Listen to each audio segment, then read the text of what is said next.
Welcome to On the Verge. This is Zach Spedden, joined as always by Bob Phelan and Nick Stevens. Tonight is our 100th episode, and we will have plenty of reaction to that later on. But first, we want to introduce a very special guest. He is the Executive Vice President and General Manager of the Baltimore Orioles and has held that position since the fall of 2018. He is Mike Elias. Mike, thank you so much for coming on tonight. You bet, guys. Honored to be here on the 100th episode. It's great. We'll jump right into kind of state of the Orioles and your approach to handling things. And one thing that the three of us, feel like you've done very well is with the trades you have made. Is your approach to moving players that you would rather hold on to them than settle for an uninspiring return, even if that return would be a little more timely? Well, it's a great question. Unfortunately, it's not something I can answer easily from like a philosophical level because it's just so case by case that it's really hard for me to paint a broad brush about that. I think generally speaking, we try to have an idea of a player's value in mind as best we can, and then how they fit into the team's plans over the next 1, 2, 3, 4, 5, 6 years, where they fit in, and whether we might be better off, in our current rebuilding, reloading phase of taking that value and putting it more into the future in the form of younger players that haven't accrued as much service time in the major leagues. And to take all that and square it, and then also put in the intangible factors about what it does to the rest of your roster and people that follow the team and all kinds of factors that it's hard to even rattle off. That's I guess ultimately the job of being a baseball executive is trying to weigh all those things and then deciding when and how to pull the trigger. But making trades is really, really hard. You rarely line up with other teams. The timing has to be right. There are medical reviews.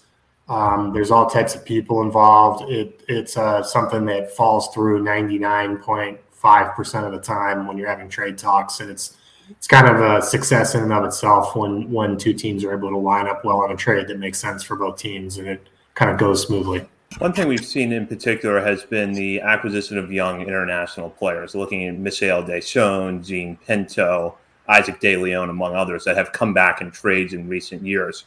How important has that been to try to build up the talent pipeline, this farm system? I think part of it is it's just kind of happened to happen for us, but also I think we did make a point, especially in 2019 and 2020, before our own international signing program was really off the ground, of like, oh crap, we don't have very many interesting players in this age group, and we've got these DSL and then the GCL games to play, and you want to have interesting guys getting those repetitions. So it was really a area of our farm system that we thought could use some reinforcement. The Orioles weren't really signing that many players of that age group or of any significance in like 2016, 2017. And, getting a couple guys that could fit right in there and backfill that, we thought would be a nice way of getting our international pipeline flowing a little bit. And also we feel, I think we have a few executives that have some comfort with international players, either with history with the individual players or just kind of some feel for looking at DSL stats. And it's an age group that has so much variation. I mean, the odds of there's so much that's going to happen to those guys, both good and bad, when they're 17 years old, that if you're a playoff team, you're not too worried about it.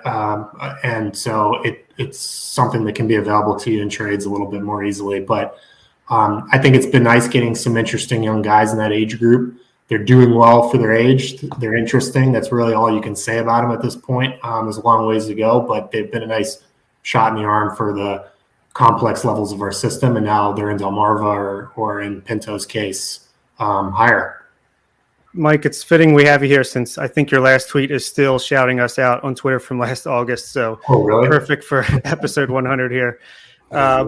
There's no question that this organization needed a complete rebuild from top to bottom, and the farm system's easily in its healthiest condition it's ever been, at least since I've been watching. As a result, there's a portion of fans that feel the short-term interests of the major league team could have been better taken care of to provide some competitive games over the past few years, to maybe sign a couple guys at the major league level. How difficult has it been to balance those priorities?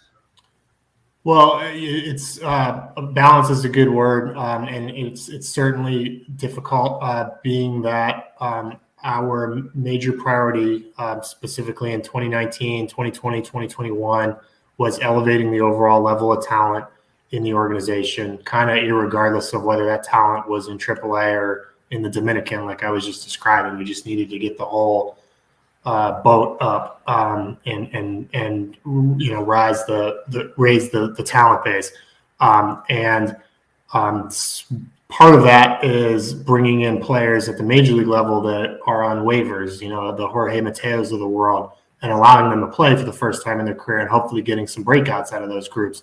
And in order to be able to do that, you've got to have the 40-man roster spots, you got to have the 26-man roster spots, you got to have the playing time. And part of that is leaving some opportunity for some young, unproven players at the major league level, a Cole Sulser, players like that. And, that's something that doesn't always go smoothly. Obviously, those players are freely available for a reason. They have very little experience at the major leagues. They're going to take their lumps. It can be difficult. But also we had, this is not a franchise or market with infinite resources. Nobody is. And we had a very significant amount of investment that needed to take place across the organization, particularly in physical, but also like digital and people infrastructure. And then we had these massive draft bonus pools, which this year is like almost $20 million. And so there's a lot to be funded up and down the organization. And for us, we were keeping the priorities where they needed to be, which is laying the foundation of a healthy organization for the next 20 years, but also as much future value and future potential as we could get into our farm system. And so we're going to continue to balance, I think, forever in that we're never going to want to mortgage the future. We're never going to want to go all in totally on the present or totally on the future ever again. We want to have a nice, healthy, balanced organization that hopefully makes smart moves. And I think, it's shown to be possible in places like Milwaukee and Cleveland and Tampa and Houston. And it's something that, we're going to aspire to do now that we feel like we've got that healthy underbelly of an organization very much in place, and it's most visible in the minor leagues. And that makes a lot of sense. And there's also that new Dominican Academy being built, which I'm sure was a pretty huge expense itself. How's that coming along? Yeah, it's coming along very well. I'm very excited about it. They've got the land and the baseball fields all graded and cleared, and we've got foundation going up and walls. So we're getting some brick and mortar down in the buildings. I think it's something that's very likely to open in 2023. It's going to be like a top 5 academy on the island, which is really cool. I also, for people that are wonks of Dominican scouting and player development, it's a great location. It's really close to the Guardians, the Brewers, the Astros, the Royals, a bunch of other teams. Really nice neighborhood there, close to the airport. It's going to be a great spot for us to work out of. So I think it's going to be the cherry on top of what we've been trying to do with our Latin American operations the last couple of years. Speaking of the payroll and this healthy farm system now, how do you know when is the time to flip that switch to be competitive again in terms of major spending at the major league level? How will we know as fans paying attention when it's time?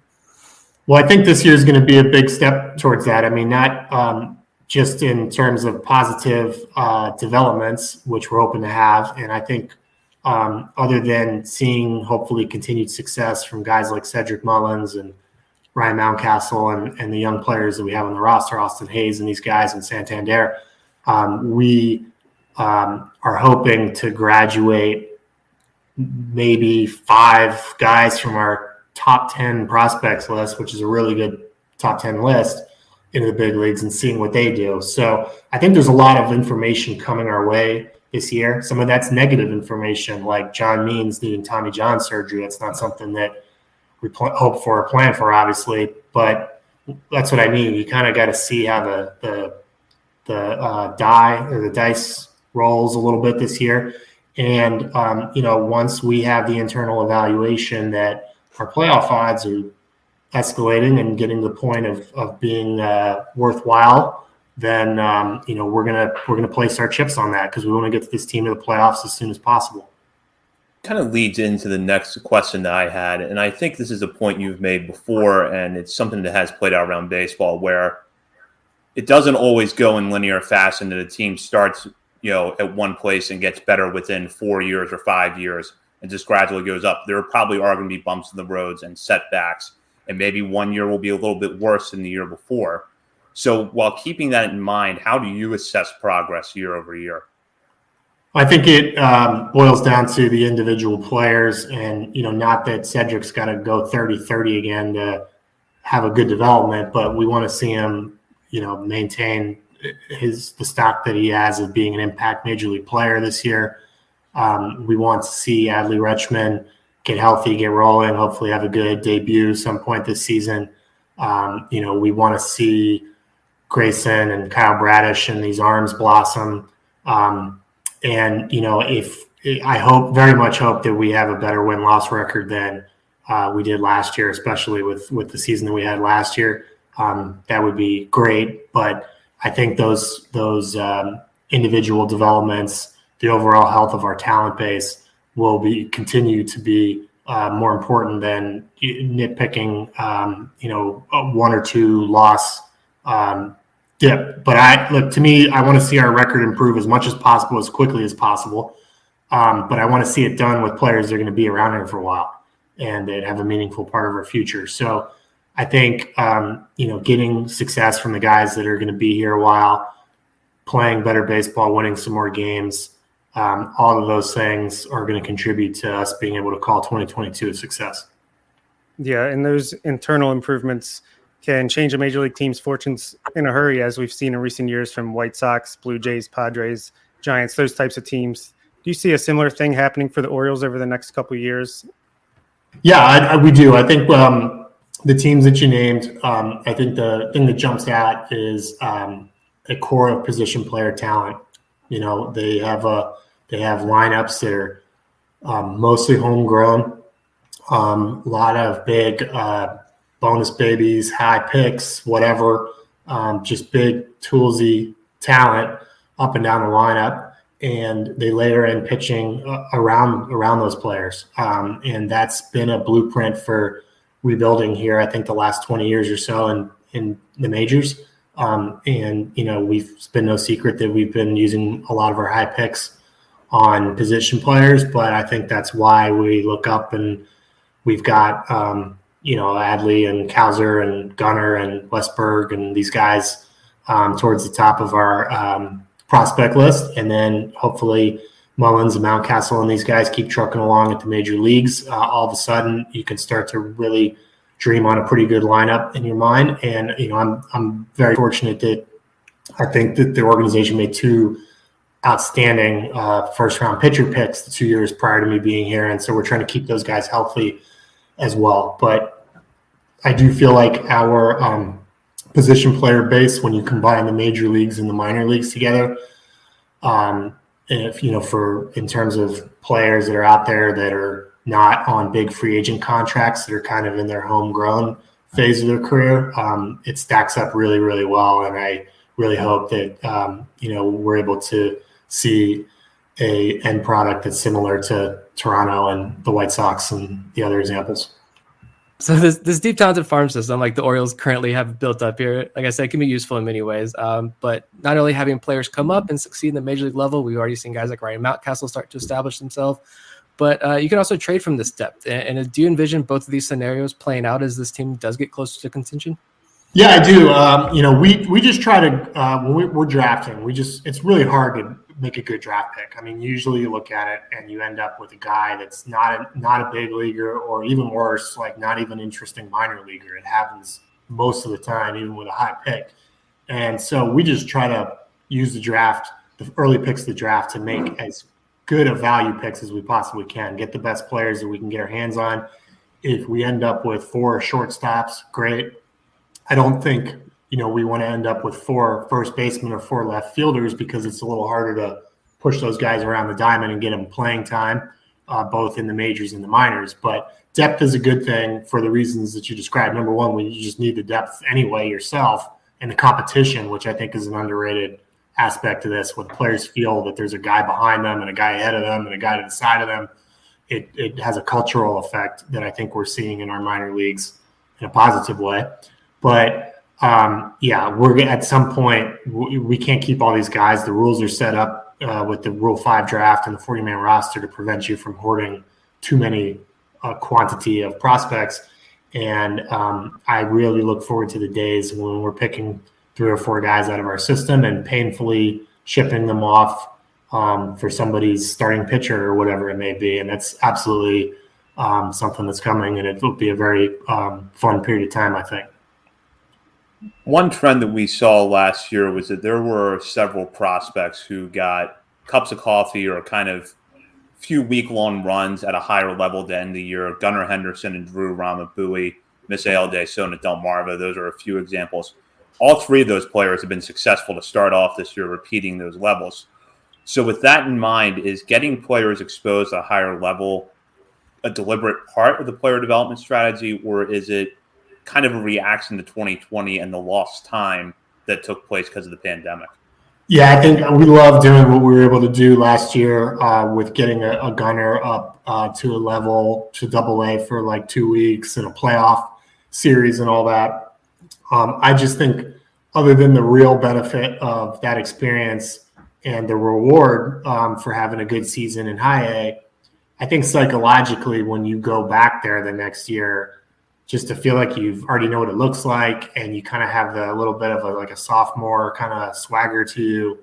I just think it's very helpful, and it's something we'll definitely look to do, as guys wrap up this year. But I think that overall our promotion strategy is kind of conservative on the front end, but when somebody is proving that they're doing well at a level, we want to get them out of there. So I think, we're slow to take risks, but we're quick to make sure that we're not overcooking somebody at a level, and we want to keep them challenged.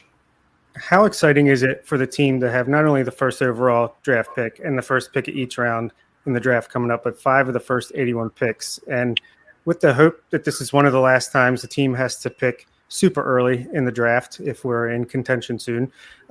Is this draft any different than the first 3 during your tenure as far as strategy? Well, I think it's really good draft. We just had this morning, we had what we call our midway meetings with the scouting department, and all the scouts clocked in on Zoom, and we just talked through some of the top players in the country and what we wanted to do in terms of scouting process the rest of the way. We are picking first. Obviously, that's at the top of the plate. I probably say this a lot, but I think we have a really hard decision to make because there's good options, but it's a really good year at the top. I mean, obviously, it's position players this year. Really no way around that. College and high school, a lot of really good high school players.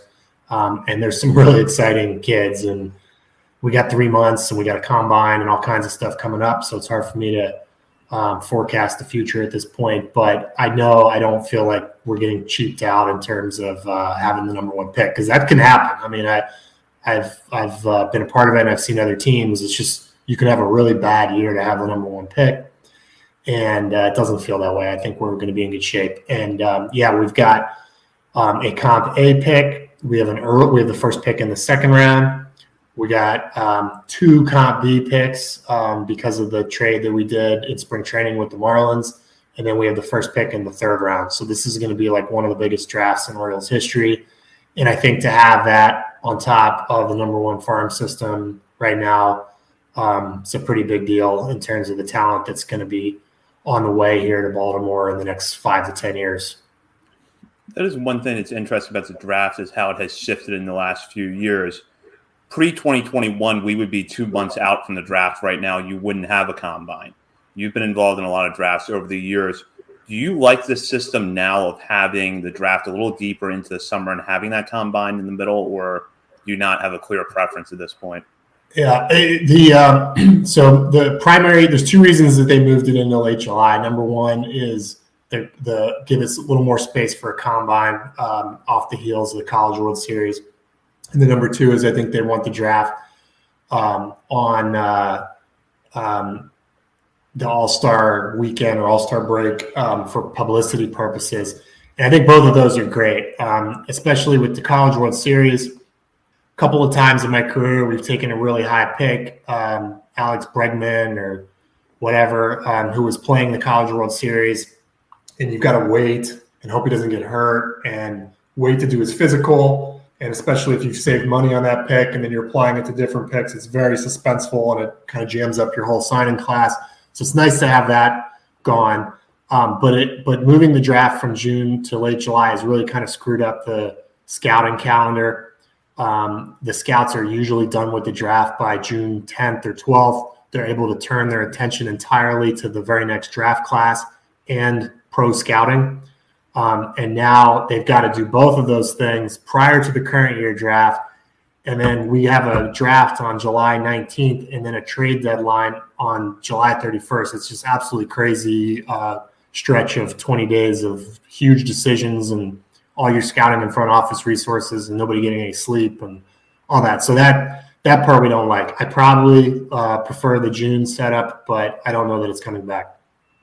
Beyond the draft, international signings, and these trades that have been made over the last couple of years, perhaps the most underrated aspect of this rebuild is the complete overhaul in player development. And you can see the improvements in things like plate discipline, swing decisions at every level so far in the majors. Last year, in particular, the pitching strikeouts. How important is it for all of these things to trickle up along with these prospects as they start to make their debuts? Well, it's gotten so competitive in player development in a good way. I think in the last 7 years, there was a tremendous change in baseball player development, not just in pro ball, but also in college ball and then like private amateur instruction, all of which was spurred by technological introductions, most significantly TrackMan or other radar tracking physics measurements of the baseball systems that came out, but also bat sensors, really, really sophisticated cameras, body sensors, all types of stuff. It totally changed what it meant to coach baseball players on a lot of levels. Took the industry a while to kind of grapple with it at the major league level. I feel like the Houston Astros, the Los Angeles Dodgers were kind of the first teams to get very aggressive in turning the page to this era.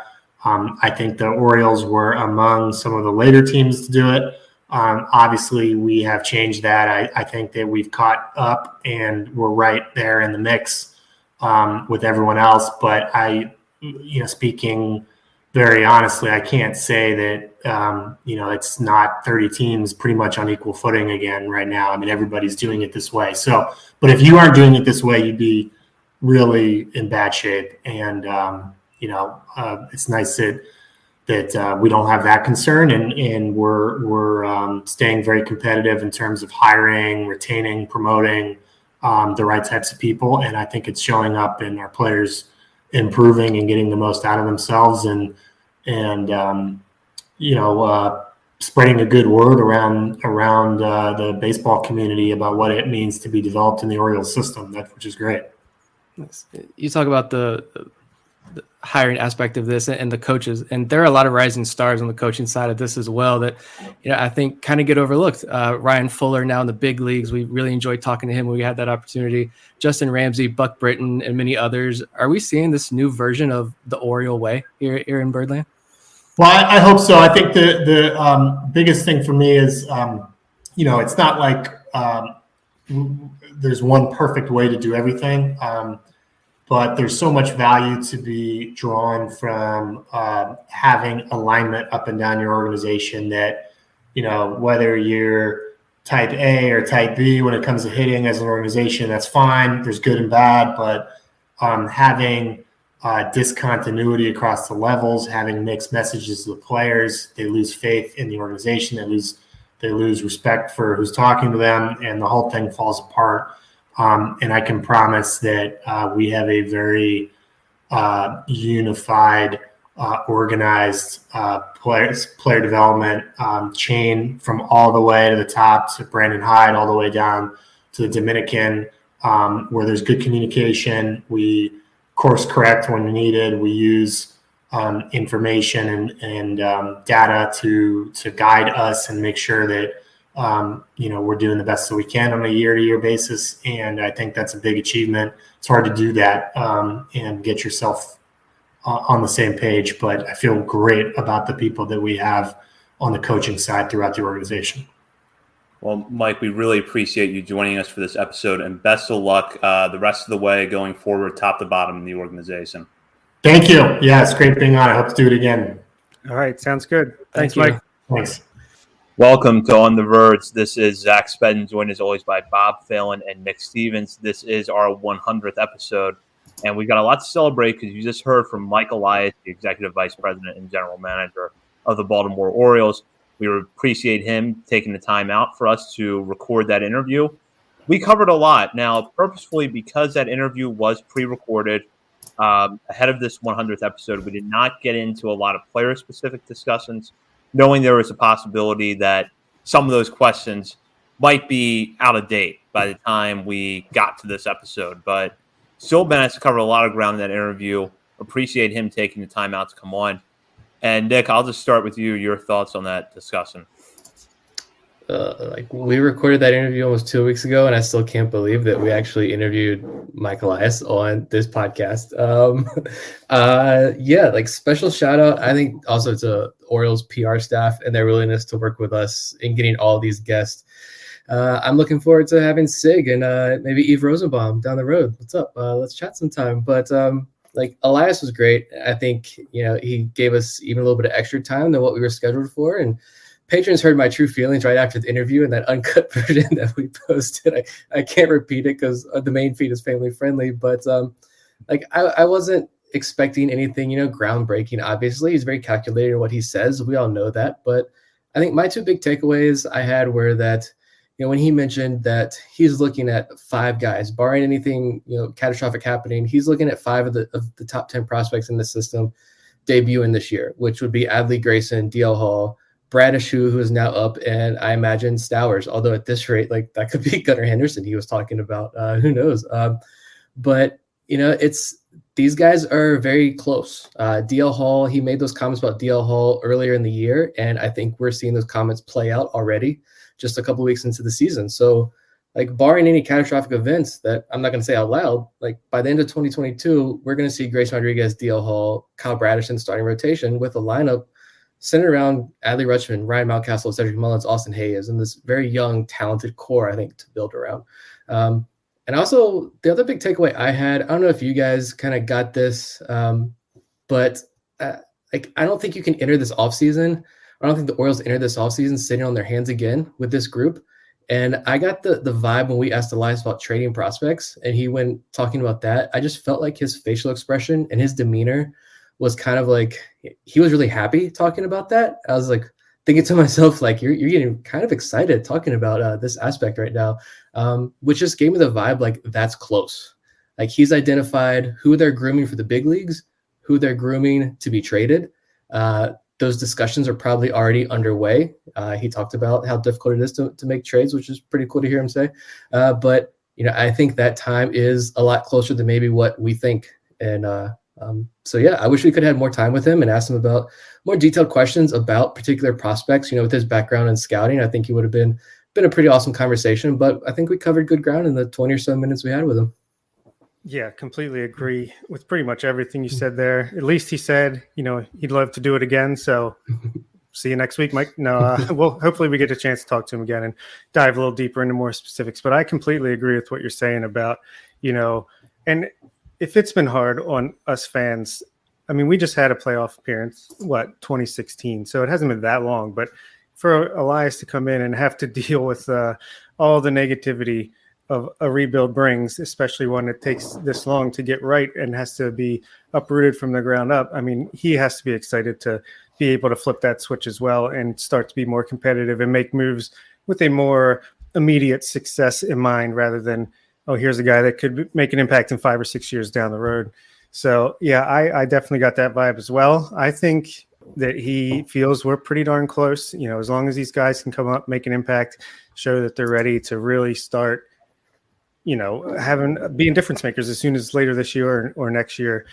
It's exciting times. And I cannot believe that interview happened. It was 2 weeks ago. It feels like yesterday, but it feels like a year ago at the same time. Like, just feels like kind of a distant memory, a dream. But it was very cool. Can't thank Liam Davis enough, Orioles PR. He's been outstanding in helping us come up with some of these guests. And Matt Sabados recently with AA Bowie, pulling double duty, announced and doing a good job there, and hooking us up with guys like Drew Rahm and Brandon Young. So shout out to him as well.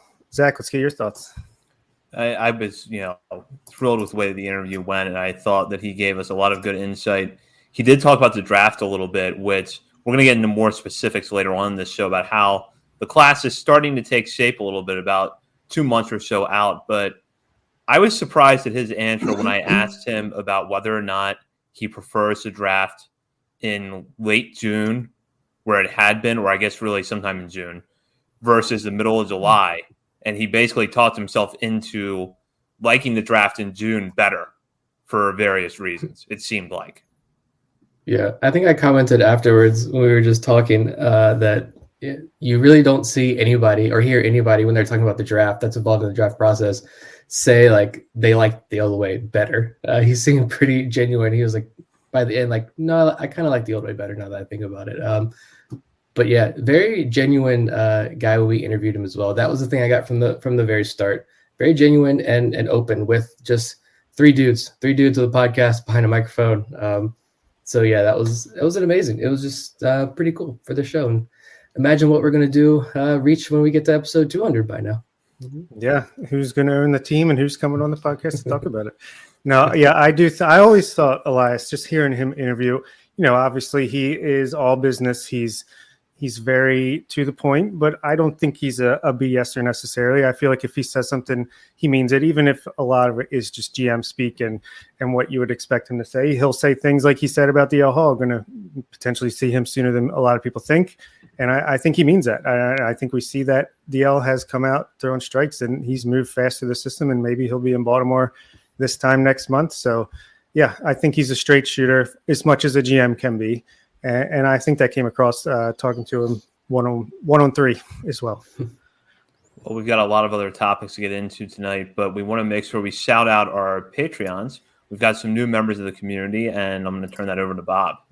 Yeah, we put out the challenge, push us over 100 patrons for the 100th episode, and we did it. We have 102 patrons now, so thank you to the new signees, Adam Meese, Tommy Kyle, Andrew Morris, Andrew Bowden, Mike Fallon, Nicholas Andrews, and Chris Hutt. Welcome aboard. We're in triple digits now, and hopefully we can just keep going from here. Yeah, absolutely. Thank you for your support. And don't forget, On the Verge is part of Baltimore Sports and Life Radio. We've got a lot of great podcasts on this network, as well as a lot of good coverage at the site, including Orioles minor league and major league coverage. Ravens, there's been a lot of excellent NFL draft analysis over there lately to go check out, and a lot more. So be sure to see On the Verge, as well as Baltimore Sports and Life. And Bob has a little bit of a contest here for us. Yeah, actually, before I go to that view, let's do here are the sign balls. I don't know if you can see, that's Julio Rodriguez signature. That's Bobby Witt Jr. signature. So I worked really hard on copying those. Yeah. You don't know how many official balls we had to go through. It was cost us a fortune. So I have put all of our patrons, all 102 patrons, on a wheel. I'm going to share my screen. Sorry for the podcast listeners that this isn't going to translate. I will try our best to, get through this. The wheel is spinning. Wherever it lands, I'll reach out to you and we'll get you one of these balls of your choice. Oh, Brandon Stoneborg, the survey man, you were so close. Drew Edwards, congratulations. Either reach out to us or I will also reach out to you on Patreon. Congratulations. Congratulations, Drew. And we'll move on now to what is quickly becoming the big buzz around Birdland, which is that Adley Rutschman is coming soon. In fact, he might be here next week. And the original aim of this segment was to talk about DL Hall and Adley Rutschman being promoted to Norfolk on Friday after going to Bowie for a little bit as part of their rehab assignments. Hall had an excellent second start on his rehab tour. Adley Rutschman was doing Adley Rutschman things in Bowie. They got the call to Norfolk, joined the team in Nashville on Friday.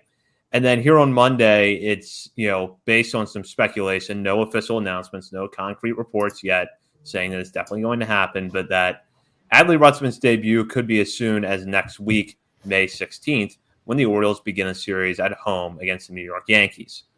So now Rutschman may only have another week left in the minor leagues.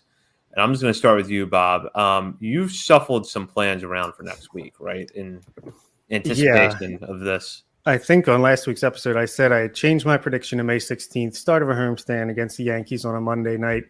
And I'm more certain than ever after Ben McDonald said on today's broadcast of the Royals game this afternoon, you might want to buy tickets for that Yankee series next week because something special could happen. Well, I did. I bought tickets for next Monday night, which means we might have to either pre-record our scheduled episode with Justin Ramsey, which still looking forward to that tremendously, AAA Norfolk pitching coach. And we'll probably record our regular episode Tuesday night now, and hopefully we can talk about his Major League debut. Yeah. It's got to be the 16th. Like, the only thing holding Adley Rutschman back at this point is that Major League schedule. I think it's just really unfortunate timing for him right now because he's clearly fully healthy and ready to play every single day, but they are not going to waste his Major League debut on the road. They're at St. Louis and then Detroit before they're back home against the Yankees. So, like, you've been painfully building up to this moment for so long. The Orioles aren't going to waste this. And I don't blame them one bit. I don't think anyone can blame them one bit for holding him back a few more days until the Orioles are back home at Camden Yards. And I know a lot of Orioles fans are probably going to complain about that over the next week, especially if there's a rough night on the road. But when he's on that Major League roster on May 16th, and again, that's just speculation. We don't know anything for certain, and he's making his MLB debut at Camden Yards in a win over the Yankees. Like, I don't think anybody's going to be complaining anymore. You look at his numbers, he's played in 10 rehab games. He's hitting 400, 5 doubles, 6 walks, just 2 strikeouts and 41 plate appearances. Like, the guy's ready as he's ever going to be. And he's right here. I would bet a lot of money. I got permission to come up. I was telling you guys before the show, I got permission to come up for that game Monday night. And I'm unfortunately not going to, but I would make the 3-hour trek and spend all the money because that's how confident I am that Adley Rutschman will debut on May 16th. It does feel like he is ready. And I didn't know what the recovery was going to look like, if it really was much of a recovery or it was just get a tune-up in and get back out on the field. But he does look ready. And I think that, for the next week or so, you try to manage his workload behind the plate because he should be back there catching, but not every single night, obviously. And, bring him up here next Monday if that is the plan and let him get started. I do think that you're going to have some fans who are upset that he's not up sooner, but I think the number of fans who would be upset if he debuted in St. Louis or Detroit would be a lot higher because let's not forget that it's almost a full week between the start of the next road trip and the start of the next homestand. If you're a fan that has been kind of at the fringe of this rebuild, that just decide I'm going to tune out until they're good again or until there's signs of them being good again, you're already looking at the calendar thinking, okay, April 6th or May 16th, excuse me, if Adley Rutschman is in the major leagues on that day, that's the day I'm tuning back in. That's the day I'm going back to Camden Yards on a Monday night. And I think that there's probably a lot more of them than there are people like us who are like, all right, just bring him up and, let him play and let's see what kind of impact he can have. And I'll just also, state this about this team. This team is a lot of fun to watch, the 2022 Orioles. I think they're clearly better than last year's Orioles, and I think they have potential to be a lot better from win-loss record, but they're not going to the playoffs. So this extra week is not going to make a big impact on the win-loss record in the standings.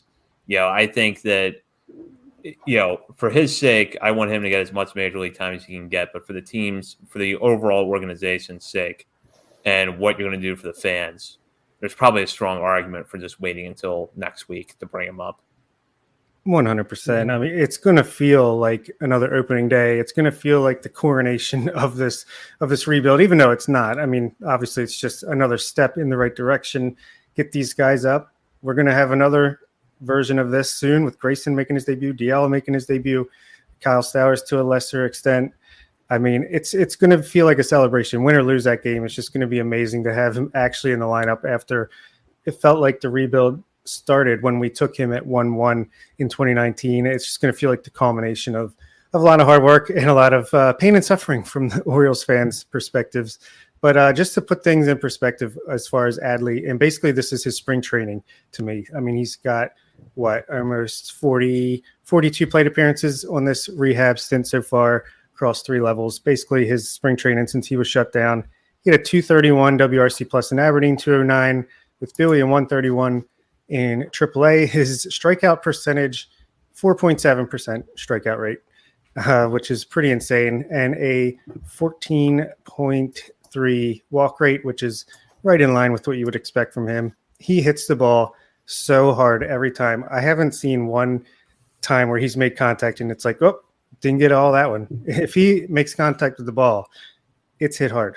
So I'm excited to see his average exit velocity. I'm excited just to look at his StatCast page every day throughout the rest of the season and just see how he goes. Even if he doesn't come out of the gate, maybe he comes out like Julio and Bobby Witt and Jared Kelenic have, and he struggles a bit. But it's still going to be exciting to see him develop at the major league level, and we're very close. Yeah, and for me, I know Orioles fans want to see Adley Rutschman in the majors last year. I think the 3 of us talked when we were at Bowie, at a game at Bowie last year, and we thought that was going to be it for him in Bowie because I think his family was there. And so I assumed that was going to be it for him, but he ended up staying for a couple more weeks, I think. He could have been in the major leagues last year. There's no doubt about that. Nobody's disagreeing with that whatsoever. But he was drafted in 2019, so he only got half a season of pro ball. And then 2020 happened. And he had mono. Yeah, he had mono, so that delayed the season. And then there was the big tour, too. He went on this big, huge awards tour because he won every college award possible. So all that got delayed. So he got a couple of weeks in pro ball where they win him on, didn't he play at 3 levels or something that in 2019? So then 2020 gets shut down. And now 2021, he has this injury. And there's some delusional, this is a fake injury BS or whatever. No. So now, that got delayed as well. So, I think Bob's comment there about this being his spring training is completely accurate. And he's going to come up and he's going to be fine. And I think the Orioles don't want to bring these guys up, and they want that transition to be as easy as possible. And you see guys now like Bobby Witt Jr. is playing pretty well. I think he's striking out a lot. And so, but he's a rookie. That's going to happen.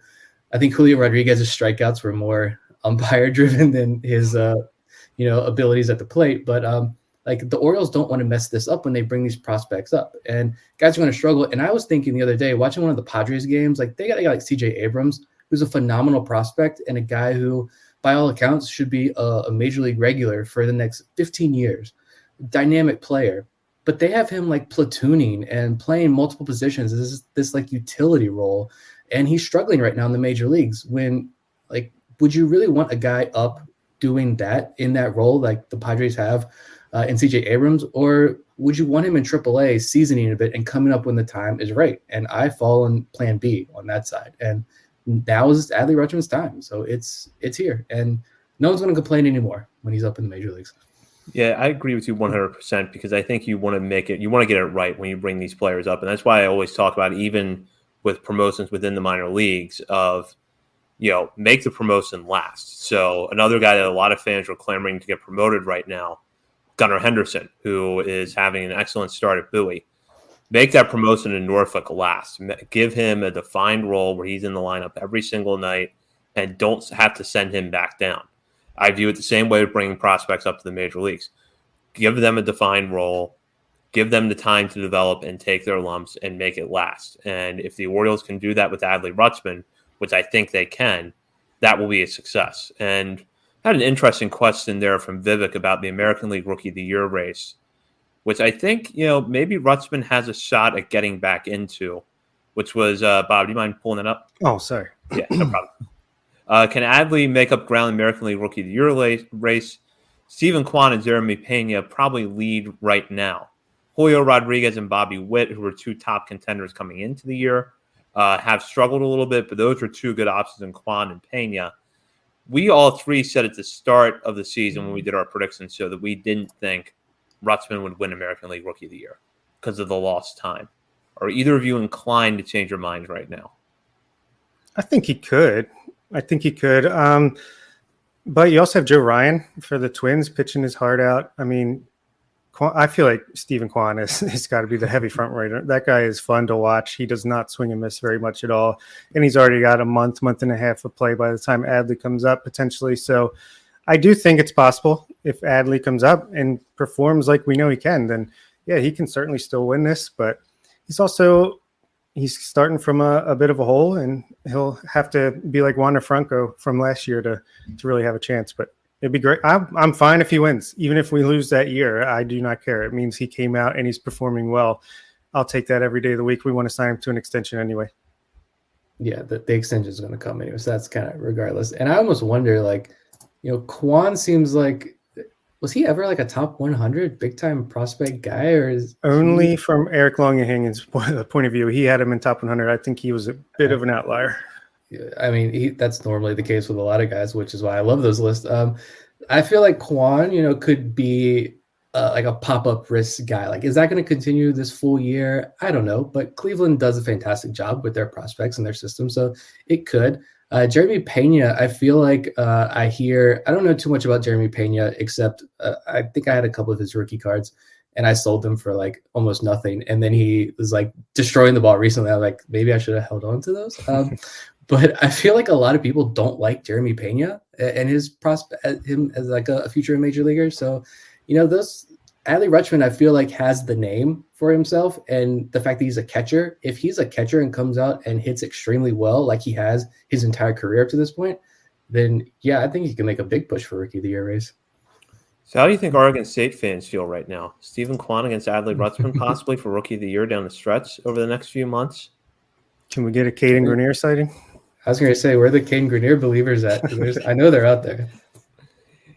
So I do want to talk about DL Hall because he's been pitching really well in his recovery from his injury last summer in the minor leagues. He's now made a start at high A, a start at double A, and so far in that stretch, he has been pretty much lights out and has overmatched hitters that he should be overmatching in a normal sense. But when you factor in how much time he has missed, it's impressive. 7 2/3 innings combined over 2 starts, 12 strikeouts against 1 walk with a 2.35 ERA.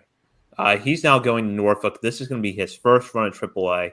You have to think that he's going to be left there for a little while to stretch out. And I think you want him to get not as far as the Orioles were pushing with Grayson Rodriguez necessarily, where Rodriguez is now going into the 6th inning on starts. He's got his pitch count up over 80 pitches. I don't know if Hall necessarily gets there or gets there quickly, but I do think you see him stretched out a little bit. Now, that aside, I think you guys would agree his stuff has looked really good to this point. It looks better than ever to me. I mean, if you just look at that box score from last Thursday, you'd be like, okay, he gave up 2 runs, struck out 6 guys, walked a batter. Well, his 1 walk was aided by a automatic ball call because he took too long in between pitches. Not going to have to deal with that soon at the major league level. And 47 of his 59 pitches were for strikes. That's 80% for a guy who has command issues. Pretty darn good. So, and his fastball, it looked like easy 98, 99, touching 100. Didn't even look like high effort. His changeup was just getting swings and misses left and right. I thought he looked absolutely incredible. I think they might want to get him up to 70, 75 pitches before he gets to the major league level. So I'd give him like maybe 6 starts in AAA as long as everything goes well. And I think they're going to get him up here, and he'll be in like the Tyler Wells type schedule, which we saw him pitch 6 innings today, which was pretty cool to see. So I don't think they're going to waste many bullets. It's a little bit different than Grayson because Grayson's, I think, expected to be like a workhorse ace, top of the rotation type of guy. And, he's almost there. I think they're just going to be more careful with him, with DL, especially with his potentially injury history type of stuff. Get him up here, get him in the majors, and let him loose. Yeah, like DL Hall is not a relief prospect. Anybody who was along that path, I think, no, you watch this guy pitch this year, and he's out to prove a lot of people wrong. And I think he's showing you in these two outings exactly why you have national writers like Carlos Collazo and friend of the pod, Ben Badler, on their podcast, were saying before the season started how, in their opinion, DL Hall had a real argument to be the top pitching prospect in all of baseball once Grayson Rodriguez graduates. And you look at that start like he had in Bowie, and I felt like last year in Bowie, it was a lot of he was using that overpowering fastball to blow past guys. And when he would try to go off speed or use the secondaries, that's when the pitch counts would rise and he would get into some trouble. And then the other day, it just seemed it was like Matt Sabatos on that broadcast, like change up, swing and miss, strike three, change up, DL Hall on the change up.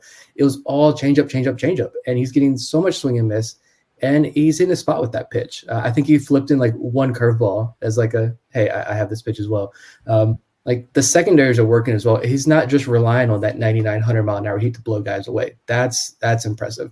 And I think we might have been kind of wrong about this whole the Orioles handling him with kid gloves thing, like possibly leading up to that major league cup of coffee at the major leagues out of the bullpen. I think that if he comes out and continues to pitch this well in Norfolk, I think he's in the majors very, very soon. Like Bob said, I don't think they're going to waste any of those bullets in his arm. And I think DL Hall is out, like I said, to prove a lot of people wrong, because every conversation around DL Hall has been about that control. He has to throw strikes. And I remember being on one of those preseason Zoom calls with him last year when he was in Bowie, and he was like, I'm sick and tired of people talking about that. And I think he went to the alt site. He said that was the focus at the alt site, was to clean that up. And we didn't get to see it last year because of the injury, and we haven't really get to see it over an extended period this year. But so far, he's shown a lot of people that he has cleaned that up. He's a strike thrower. He's a flamethrower. And this is going to hurt to say. Like, I'm already going to get sick here.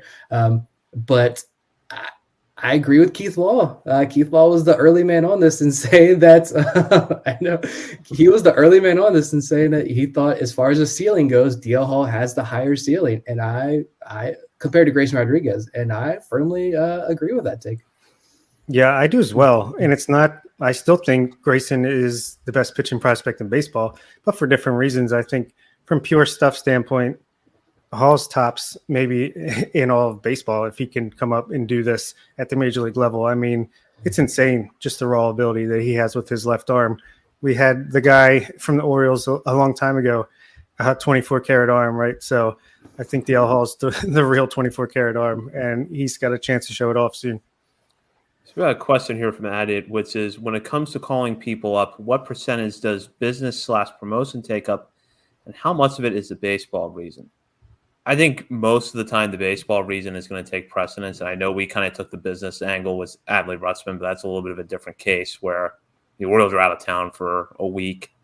And if you can, you might as well, but curious to get your thoughts on this. My personal feeling is that baseball reasons probably drive the decision most of the time, especially if you have the expectation of winning. I would hope that the days of David Clyde, I think it was, getting called up way too soon by the Rangers are well in the past for baseball, but curious to get your thoughts on this.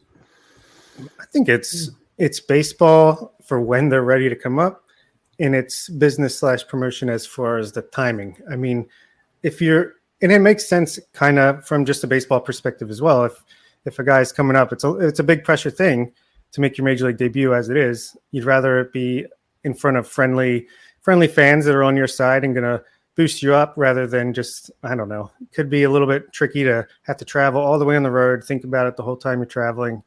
I mean, it's still going to be a lot of pressure no matter what, but it makes sense to make your major league debut at home if at all possible. Yeah, I mean, I agree with that. You want that's a special moment, I feel like, for fans as well. Like, we follow these guys in the minor leagues, even people who aren't religiously following the minor leagues like we do, or the Patreon group, right? Like, you still know who Adley Rutschman is, and you still following his journey and checking on that box scores most nights probably.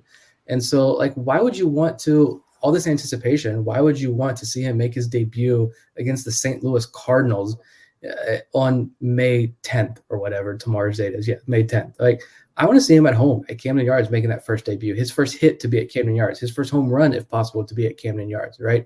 Like, that's what I want. The only thing I did think about when there was this whole, like, is Kyle Bradish coming up? I think Kyle Bradish, this is it for him. And they were going to play the Angels on the road. I did think that was a possibility because, he's not that premier prospect like Adley or Grayson is, but he's still obviously a fantastic prospect and pitching really well in the major leagues right now. But he was a New Mexico State guy or New Mexico guy, was drafted by the Angels. So I'd imagine like maybe it's easier for family and friends to get out to see him. But yeah, at the end of the day, like travel purposes, family, comfort, all of that, I think that does play a small role in it, of course it will. And at the end of the day, like, unfortunately, the guys running this team, this is a business. And so, yeah, that's going to take into account too. We're going to go on a completely different path here and talk about what happened in Bowie yesterday, which was the 11th no-hitter in Bay Sox franchise history. Game 1 of the doubleheader, Garrett Stallings and Morgan McSweeney combined to no-hit the Harrisburg Senators as part of a 4-0 win for the Bowie Bay Sox. And I'll just read off some numbers here. Stallings really picked up the load in Game 1 of a 7-inning doubleheader, going 6 innings. No hits, obviously, 2 walks compared to 5 strikeouts. He has been off to a phenomenal start this year. Then Morgan McSweeney came in with the shutout 7th inning to seal the deal. So I think personally no-hitters are fun no matter what this context is. But it was especially good to see this one because you had 2 pretty intriguing prospects out there with their best stuff on Sunday afternoon. Yeah, Drew Rahm just said last week on this show that Garrett Stallings is going to be a guy that more people need to be talking about. And what does he do? He's part of a combined no-hitter, 6 no-hit innings himself. The man's got a 0.75 whip on the year. The ground ball rate, I noticed earlier in the year, was really low, but that's climbing up again. I've always enjoyed watching Stallings work. I think he works fast. I think he does a good job of missing those barrels. A lot of those home runs are kind of cheapies, I thought, last year. And that's still kind of an issue so far. It's still very early. I think he's given up 3, maybe 4. I think it was 3 last time I checked. But I think he's doing a better job overall this year. I think he's got a little bit more pep in his step this year, a little bit more focused. And, if he can emerge as a legitimate starting pitching prospect, it only adds to the depth of this system. And, yeah, it was cool to see Morgan McSweeney as well. This is a guy that you talk about Fangraphs and outliers. He was on Fangraphs top 40 list. So, yeah, both of the fantastic job for those guys. The 11th no-hitter in Bowie Bay Sox history. So, pretty cool. Yeah, I feel like I'm using up a lot of my material that's going to be in my Down on the Farm column that's coming out later tonight. But, yeah, shout out to Garrett Stallings, who this is what happens when his home run to fly ball percentage is at a normal rate. It's at 12% right now, and he's got a 2.63 ERA. So I think, he's probably not going to be quite as good as his stats right now indicate long-term, but he pounds the strike zone. He's second on the team in walk percentage, which is actually higher than it was at any point last year. So it could probably still come down, and he's 17th in the Eastern League in walk rate. Only Drew Rahm is better. And he's striking out more batters than he ever has. He's striking out 25%. I think 20%, right around 20% was his high last year, either with high A or double A. So it's improvement. It's good. It's you love to see it. The more pitchers we have coming through, the better, and we got plenty of them. I think if he pitches it like this for another month or two, he could be in AAA once Grayson and Dia Hall move up to the major league level. Yeah, I completely agree. He has looked really good this year, and I think that the efficiency, not giving up a lot of hard contact, are so crucial to him being successful, and he's managed to zero in on those areas this year. And I do think that when you look at Morgan McSweeney's production this year, there is more than what meets the stat line because ERA after Sunday's outing sits at 5.59, but he was hit around in back-to-back-to-back outings early in the season and then has settled down since then. And right now you're looking at a guy that has 13 strikeouts to 3 walks and 9 2/3 innings of relief. And Fangraphs was high on his stuff. I think his stuff has mostly been there for him this year. So I'm curious to see if he puts together a good month of May, what his numbers are going to look like. I love the Wake Forest guys. I've said it before, I'm going to keep saying it. You come out of Wake Forest, I'm betting on you to make it.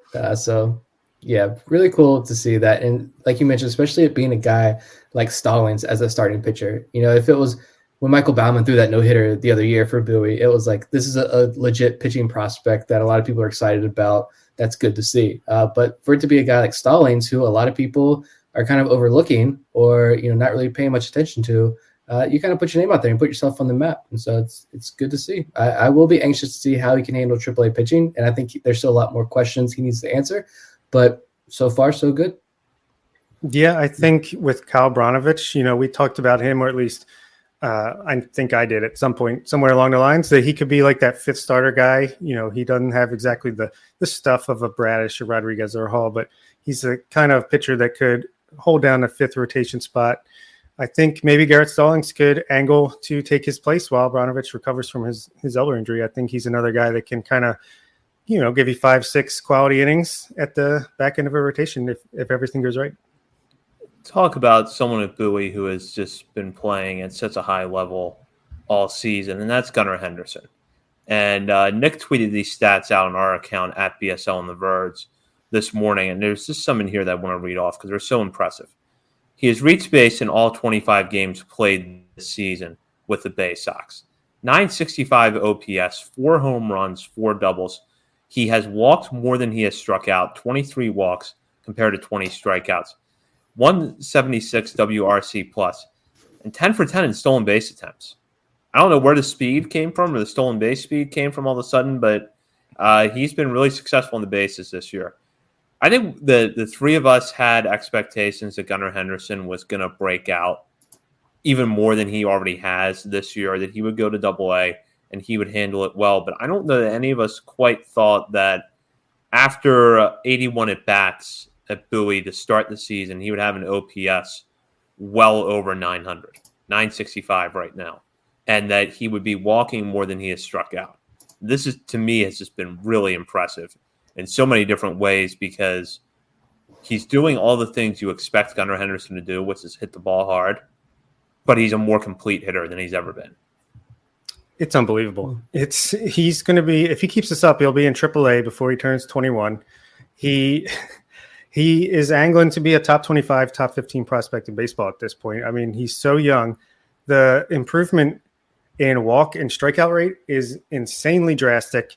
And it's just like something clicked like that. And he still has that power to off fields that we've seen. I think Nick noted this as well in a recent daily update, that even when he like flies out, quote unquote, it's on a line at like 385 feet, either to dead center or in one of the gaps, and it just gets tracked down. Like he's killing the ball. He only has 4 doubles, 4 home runs, but it's not indicative of how hard he's hitting the ball consistently. He's walking 21.1% of the time, which is way higher than he did last year, which we saw him improve during the year last year as well as he moved up.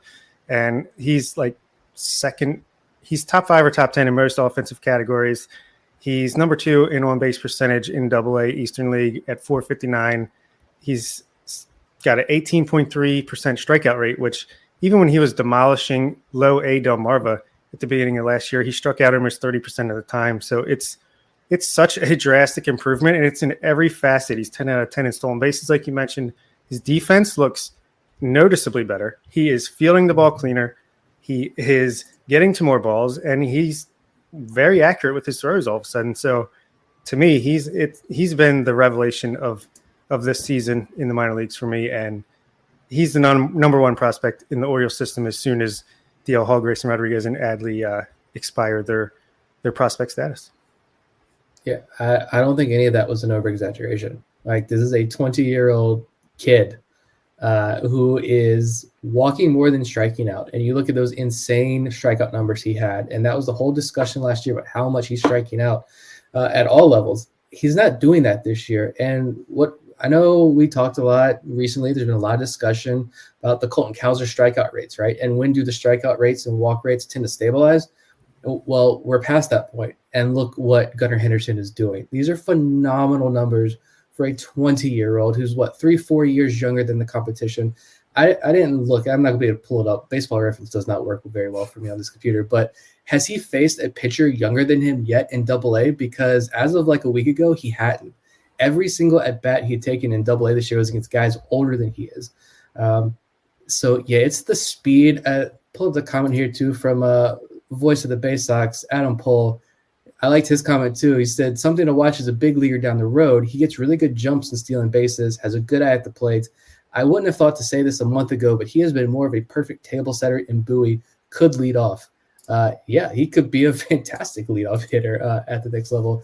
And we know that the Orioles, and I believe Elias mentioned this when we talked to him, that yeah, maybe initially they're more conservative with some minor league placements with some guys, but they're going to challenge these guys when they're ready. And I think Gunnar Henderson is ready. It's been a month. I think you're going to see a lot of movement when Adley comes up at the top of this roster. There's a lot of dead weight on that major league roster. As fun as it is, as much as this team has improved, there's still a lot of dead weight on that roster. And so I think you're going to see guys move up to the major leagues from AAA. You're going to see some of these AAA guys, I think, possibly even get the boot. And it's time to make way for some of these AA guys who are really impressing so far. And Gunnar Henderson leads that pack. Yeah, I think this is the guy. It seems like every player we've talked to as well, every hitter we've talked to has gone out of their way to mention Gunnar Henderson as a dude, like a real dude. And so he's got the respect of his teammates, and he's going to get the respect of a lot more people here as the season goes on. Completely agree. And Nick, 109 plate appearances for Gunnar Henderson this year. All of them have been against older pitchers.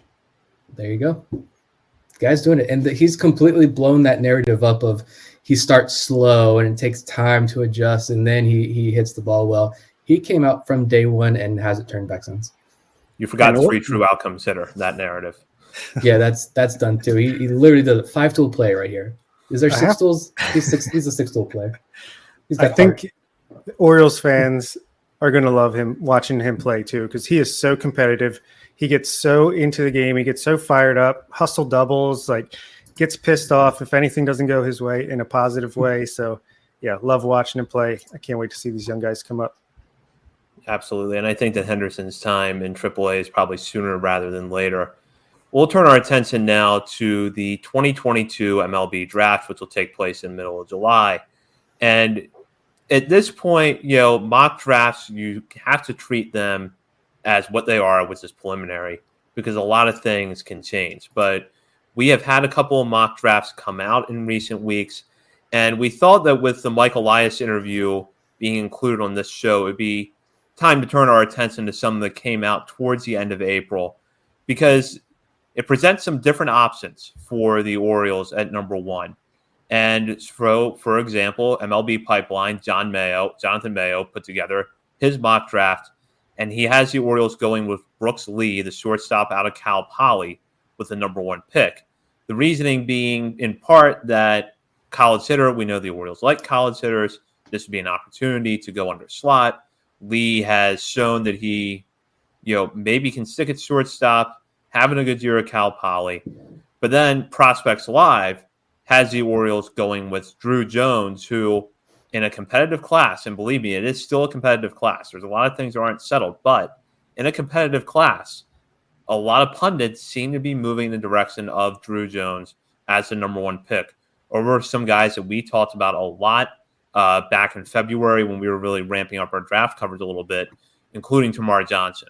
It feels like Jones is separating himself from the pack a little bit, and really who the Orioles take at this point in your mind probably has to depend on what you believe their strategy is going to be. If it's going to be a repeat of the last 2 years where they go with the college bat that they feel like is advanced, could get to the major leagues quickly, has a lot to offer, and they can sign for a deal that's under slot, it could be somebody like Brooks Lee.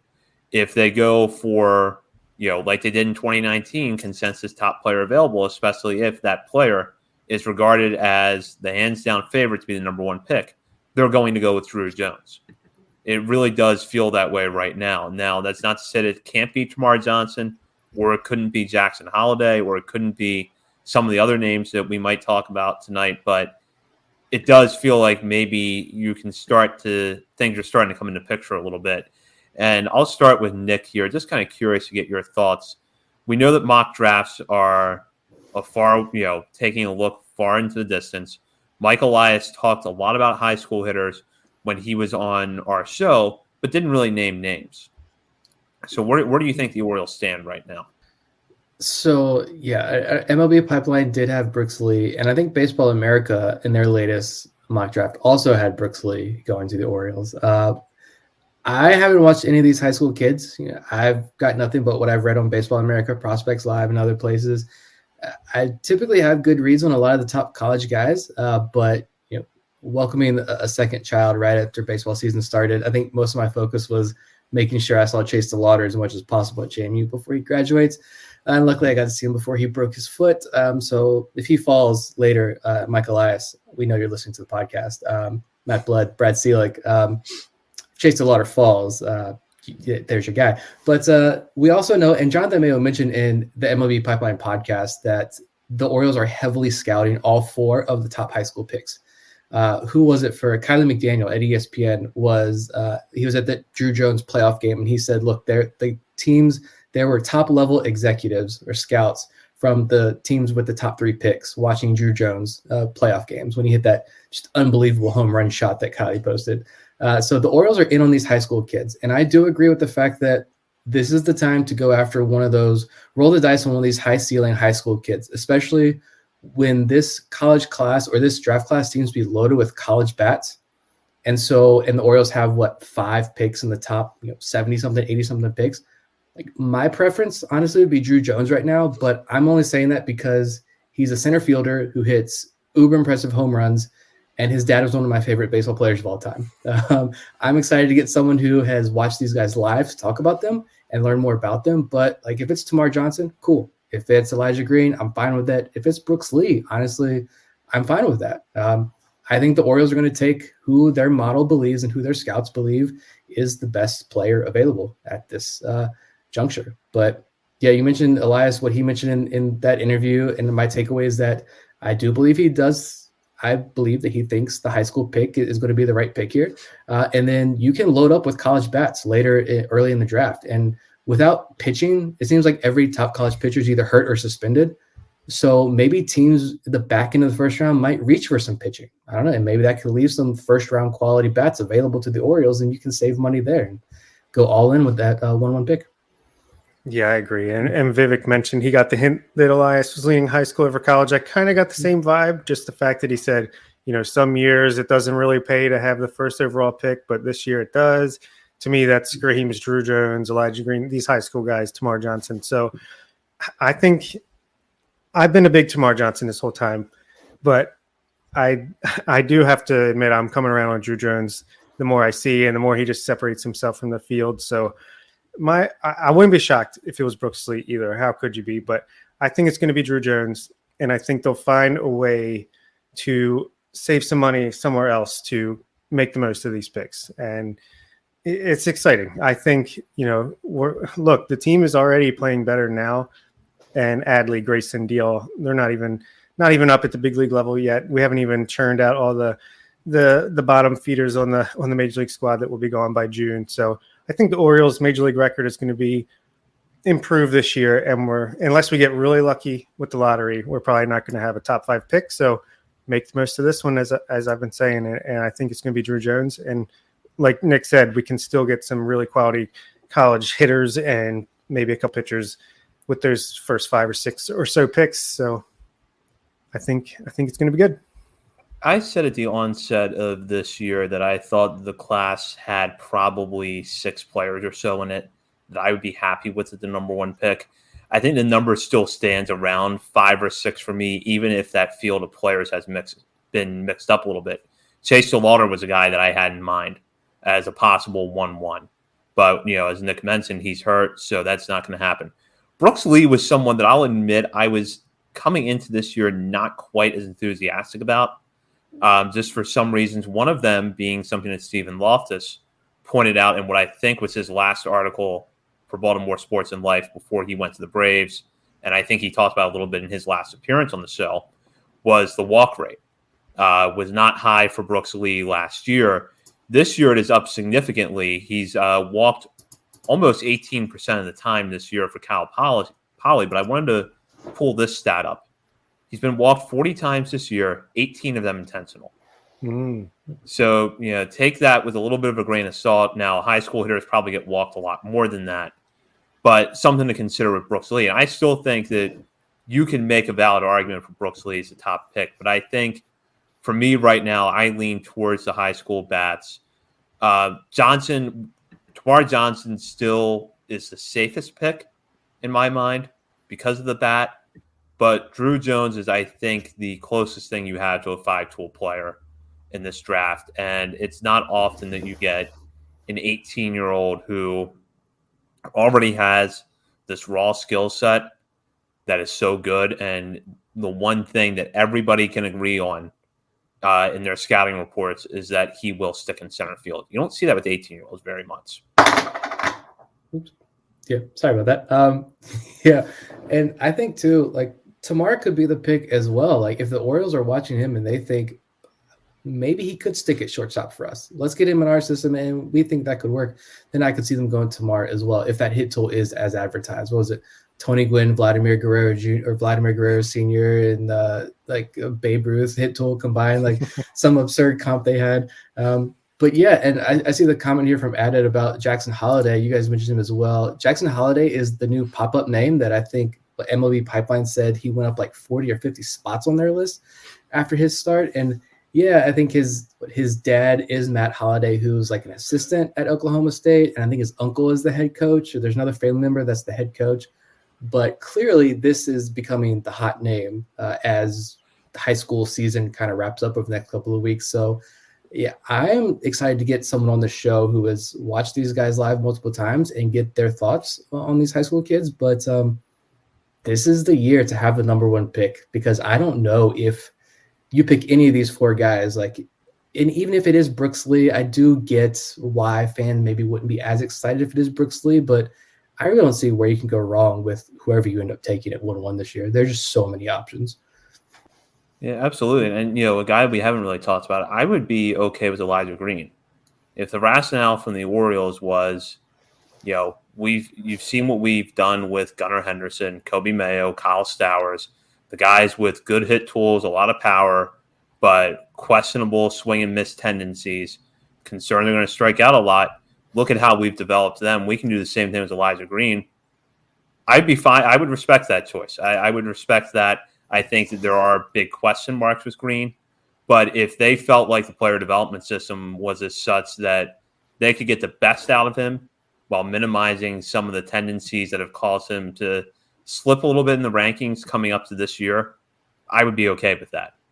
I'm kind of getting like Kumar Rocker, just me personally, I'm getting Kumar Rocker vibes from Elijah Green. It was like rocker leading up for like 2 years leading up to the draft.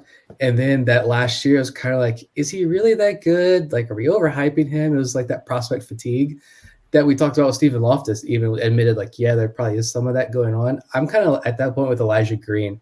I feel like it's been Elijah Green for the last 2 years. And I'm like, there's all these cooler, like sexier names popping up. It's like, is he really that good still? But yeah, I think that's a great point that I'm not concerned. It seems like the big issue with Green was the strikeouts. I'm not listening to that at this point. I wouldn't be concerned if that's the big knock on Elijah Green. Yeah, I could definitely see Elijah Green being the guy, especially like you said, with what they've been able to do with some of these more raw, powerful, toolsy swings like Gunnar and Stowers. Like if they think he's got the most powerful upside as a hit tool, power tool combination with his defense and arm in the outfield, then go at it. Let's do it. I want someone that they feel has the highest upside, as well as, being able to just make the most of the pick. That's all I want. So whether it's Brooks Lee or one of the high school guys, I think it's just proven that they're going to make the pick that they feel is the best for the system, and it's not going to be dictated by what's going to make people happy. And keep in mind as you listen to this that we're still a little more than 2 months out from the draft, and a lot of things can change. But for now, these seem to be the 5 players or so that you should be keeping your eye on for that number one pick. And before we get into our staple of our last segment, which is where we highlight players outside of our top 30, and then we've got a good group together for that this week. Do want to acknowledge our 100th episode. Bob and Nick, thank you for everything that you have done to help get us here, to bring us to this point. And thank you to Chris Stoner at BaltimoreSportsAndLife.com for putting us in this position, for supporting us with the site, to our BSL contributors, past and present, for their help with this show. So, and to all of our listeners who have made this happen. Absolutely. You guys, this was Chris put us together, and it's just been like like magic ever since. If this has been the favorite thing I've been a part of, I look forward to it every single week, and it's constantly on my mind all day, every day. My wife hates it, but I love it, and yeah, couldn't do it. Whether we had one listener or 1,000 or whatever, I'd be doing this and be happy to do it. So thank you. Yeah, remember, I don't know about you guys, but I just get super excited. We're like, we got 100 listens on this episode. How we have grown. Like I think I mentioned before on the show that this whole story for me begins with like I was drunk at a bar with my wife, and now like 6 years later, here I am. Like I hated my job. I was looking for something fun to do, and started writing about Orioles minor league baseball, and now we're here with this podcast. Yeah, it led me to BaltimoreSportsAndLife.com, which is amazing. Like I didn't know what to expect when we started in February of 2020.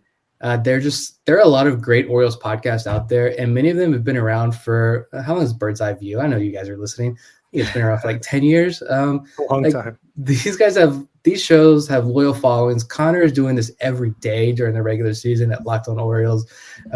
So like, why would anybody want to add? There's so many podcasts people could go to, right? Everybody has a podcast. But we have this loyal following. It's amazing to see how many people every single week listen to the show. We've crossed 100 patrons, which is amazing. We just interviewed Mike Elias. And for me, like the listens are great. The people who tune in every week are fantastic. The patrons are unbelievable that you go that extra mile. But for me personally, like what really is just like hits me in the gut and makes me so emotional here is like when we've had players reach out like at the end of the last season. They're like, hey, thank you for doing what you do.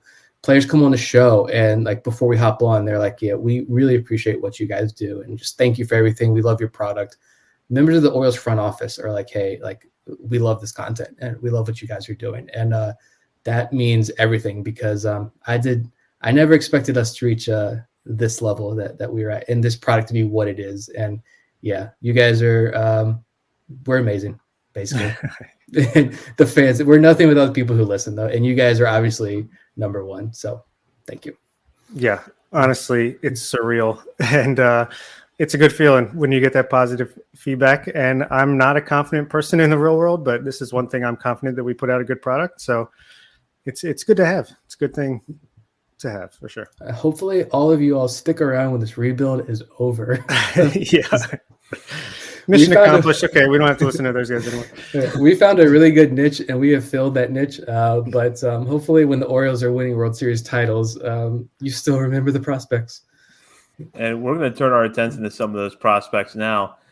Shouting out some guys that have impressed us with something they've done in the last week. Good game, good week overall, or maybe just some beneath the surface things that are kind of impressing us right now. And I'm going to start with Nick because he chose to shout out a guy that seems to be breaking out a little bit offensively, and then an entire pitching staff. Yeah. I mentioned before we came on that this was kind of a tougher week to. We'll admit it was a tougher week to find the guys. But Ryan Higgins was my hitter. Like 6 games last week, he only hit 250, which for this segment isn't super impressive when you're talking about a weak sample size. But he did hit a double, a triple, a home run, his first career home run. Walked 6 times, struck out just 4 times. He's reached base in 8 of his last 9 games. He's got a lot of raw power in that bat, and it was good to see him finally connect on one. He had like less than 10 at-bats last year after being drafted out of Fresno State, and surgery ended the year. So he didn't have that GCL experience, FCL experience. I forget what we're calling it at this point. He didn't have that FCL experience. He didn't have that short season experience. He's just being thrust in like so many other guys on this Delmarva roster, except for Daryl Hernandez and Davis Tavares and a couple of other pitchers. Like these guys are being thrown into full season ball like head first. And it's taken some time. It can be tough to watch some nights, but some guys are really turning it around, and Higgins is one of those. So kudos to him. Hopefully this is a turning point for him. And yeah, I've just put down Aberdeen's starting rotation, like Houston Roth, Justin Armbruster, Gene Pinto, Carlos Tavera, and Connor Gillespie all started last week for the Ironbirds. They combined to throw 20 innings, just 1 earned run, 8 hits, 7 walks, 26 strikeouts. And we're going to talk about another guy in this segment as well, but shout out to Noah Denoyer. I'll hang on to the other guy, but Denoyer also, I think he allowed 1 run, a couple strikeouts, 1 walk in 3 innings of work. So this Aberdeen rotation, I said, was it me? Was it somebody else? I think it was another show. Was it us? I don't remember. Someone said that this Aberdeen rotation was going to be overlooked, but you're going to have some breakout stars among this group. And so far, so good. Yeah, I think I might have even copied that and said it on my Locked On Orioles Aberdeen preview. So, yeah, I'll go with mine next. JD Mundy, I went with for my hitter, who I think he was just coming back from an illness or a minor injury or something like that. But he had a really good week, especially with the walks that he took. I know he had 3 walks in one game. He also hit a bomb to center field the same game that Gunnar Henderson hit one out there. And he's got his numbers up to a respectable level. He's up to a 118 WRC plus, batting .255 with a 770 OPS, 9.5 walk rate, which is a little bit down from last year, but he seems to be moving in the right direction, and he's striking out less than he did at high A last year at 20.6%. So shout out to the slugging first baseman. Hopefully he can get some consistent playing time here and continue to do what he did last year at a higher level. And for the pitcher, I'm also in Double A Bowie. I'm going with Ryan Watson, who after Drew Rahm talked about him on our show last week, and then he was due to start with Adley Rutschman behind the plate. I was like, let me pay extra attention to Ryan Watson tonight. And the first 4 batters he faced went double, home run, double, and didn't look too good, but he settled down. He ended up going 5 and 2/3 innings, did give up another 2-run homer later in the game. But I also know that John Mioli talked about he had a velocity bump, which I did not know about until I read that, and it makes a lot of sense. He's went from like 90, 91 to like 94, 95, and it's showing. He's got 4 pitches. He kind of reminds me of Brandon Young type, where he has 4 solid pitches he can throw in any count, and he is gritty out there. He's on the mound battling. He's got a 2.41 ERA, and his FIP is 3.12, xFIP 3.53, so it's not exactly, like a fluke or anything. So I think Ryan Watson is a guy to watch, even though he did give up 6 runs in less than 6 innings his last time out. I think he's a dude. Going a little unconventional with my pick for the hitter this week, because in 6 games he batted .200, but I think there are some positive trends going on here, and that's Isaac De Leon, Shorebirds infielder, who got off to a really slow start this year. That's still reflected in his stat line, but a couple of things that jump out at me. He had a couple of good games against Columbia, including a 2-for-3 2-walk performance on May 5th. And here's some numbers I'm going to pull up for him. 21% walk rate for Aberdeen this year. And we talked a little earlier about Gunnar Henderson facing hitters or pitchers that are older than him. In the case of De Leon, he has had 4 plate appearances all year against pitchers that are younger than him. He's 20 years old. He'll be 21 in November. So I think that there are some signs here of positive trends and some things that could be going the right direction for De Leon, even if that batting average overall in the year at 155 obviously still has a long way to go to bring that back up. And then my other pick is the South Atlantic League Pitcher of the Week, which still sounds weird. We're talking about a high A league, and that's Ignacio Feliz. Feliz, 5 innings, 1 hit, no runs, a walk, 5 strikeouts, piggybacking for Gene Pinto last week. He recorded the win, and Feliz, the strikeout stuff is back this year. After he really struggled at Aberdeen, we've seen him strike out 31 batters so far on the season against just 7 walks. The ERA right now over 6, but you have to factor in that was largely inflated by an outing he had on April 14th when he gave up 8 runs in the inning and 2/3 against Wilmington. Since then, he's pitched 12 innings, allowed 1 run, struck out 23, walked 3. After struggling when he got to Aberdeen last year, the Ignacio Feliz from Delmarva in early 2021 is back. The K-Strut is back. All is good. 47.7% strikeout rate for Aberdeen this year. That is absurd. How many? 15 and 2/3 innings. Yeah, the ERA is 6.32, but I just pulled it up to look. His FIP is 3.91 and his xFIP is 2.45. Not bad for a shortstop. And how old is he? Oh, good question. He's 22 and a half. So he'll be 22 all season. Yeah, Tuesday nights are my favorite nights. Pinto and Feliz nights. They're fun to watch for sure. Back to back. Gotta love it. Yeah, seeing those guys go in tandem is always must-see TV or must-see MILB TV. Not We will be must back. hear, though, that's for sure. We will be back next week with episode 101. We are joined by Justin Ramsey. As we mentioned at the top of the show, that episode will likely come out on Tuesday, depending on the timing, if and when we see Adley Rutschman next week. So be sure to check us out on Twitter at BSL and the Verge to get updates on that. Also, check out BaltimoreSportsAndLife.com for Bob's latest articles, as well as the other great content we have on the site covering the Orioles and Ravens. And be sure to hop on the message board to join in discussion with fellow readers of the site, as well as contributors. For Bob Phelan and Nick Stevens, this is Zach Spedden, and this has been the 100th episode of On the Verge. You know when you're listening to a true crime story that has an unbelievable plot twist that makes you stop in your tracks? That's what our podcast, People Are the Worst, brings you with each episode. I'm Rachel.